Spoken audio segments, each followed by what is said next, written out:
শিগগিরই হচ্ছে না মার্কিন প্রেসিডেন্ট ডোনাল্ড ট্রাম্প ও রুশ প্রেসিডেন্ট ভ্লাদিমির পুতিনের বহুল আলোচিত বৈঠক। ফলপ্রসূ হবে না এমন অহেতুক বৈঠক চান না বলে জানিয়ে দিয়েছেন ট্রাম্প। ইউক্রেন টমাহক ক্ষেপণাস্ত্র না পাওয়াতেই কূটনীতিতে আগ্রহ হারিয়েছে রাশিয়া, এমনটাই মন্তব্য ইউক্রেনের প্রেসিডেন্টের। অন্যদিকে মস্কো বলছে শান্তি প্রতিষ্ঠার জন্য অপরিবর্তিত রয়েছে তাদের শর্ত। ইউক্রেন যুদ্ধ থামাতে বর্তমান রণাঙ্গনকেই যুদ্ধবিরতির ভিত্তি মানতে রাশিয়া নারাজ, আর এ কারণেই রুশ প্রেসিডেন্টের সাথে বৈঠকে বসতে চান না ডোনাল্ড ট্রাম্প।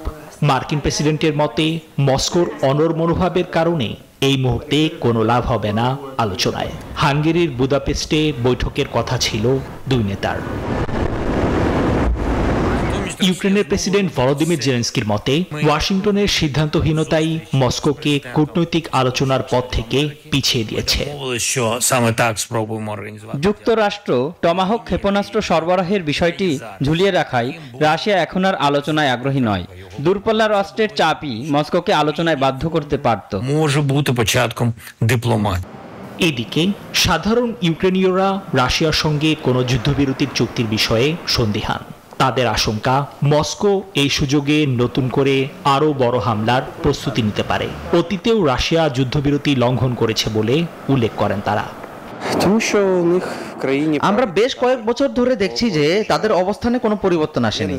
আমি মনে করি না যে এখনই তারা হঠাৎ করে তাদের মন পরিবর্তন করবে।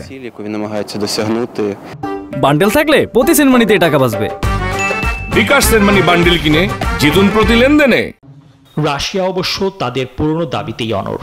রুশ পররাষ্ট্রমন্ত্রী সের্গেই ল্যাভরভ জানিয়েছেন, শুধু যুদ্ধবিরতি নয়, দূর করতে হবে সংঘাতের মূল কারণ। এর মধ্যে রয়েছে ইউক্রেনের নিরপেক্ষ থাকা এবং পূর্বাঞ্চলে রুশভাষীদের নিরাপত্তা নিশ্চিত করা।